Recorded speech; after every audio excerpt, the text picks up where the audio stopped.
A Redmond woman who lost her hands to a bacterial infection as a teen may soon have arms and hands again. 30-year-old Sarah Mues has had a lot of courage and a great deal of humor. And it's what she says has gotten her through the last 16 years living without arms, hands, and toes. But after a recent trip to Chicago, her whole life may change. News Channel 21's Victoria Atlas has more on a promising surgery she may undergo. They told my parents and my family every night that I wasn't expected to live through the night. I was going to die. Instead, Sarah Mues lived the last 16 years without hands and toes.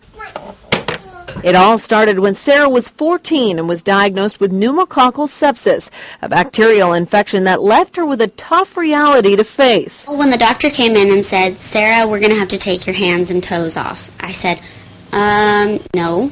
But the amputation wasn't a choice. Sarah's limbs, hands, and toes had died due to the infection. I don't know, I just don't even know how to put it into words. It was just devastating. I'm gonna get your belly. I'm kind of a hands-on person, even without hands. Her sense of humor and strong will has helped her to relearn every basic movement. But I can still play the piano pretty well. I mean, I type 35 words a minute with my elbows. A recent trip to Chicago may change her life. It's where she met reconstructive surgeon Ernie Manders. He came up to me and he says, "So, I don't want to intrude, but I want to introduce myself. My name is Dr. Manders, and tomorrow morning, as it happens, I'm going to a conference where the head doctor and professor at the University of Pittsburgh is speaking about hand transplants." Those doctors have since begun work on a study that may give her hands again. At that point, I was in shock. I didn't know how to react. If future testing goes well, she'll move to Pittsburgh and wait for the death of a donor.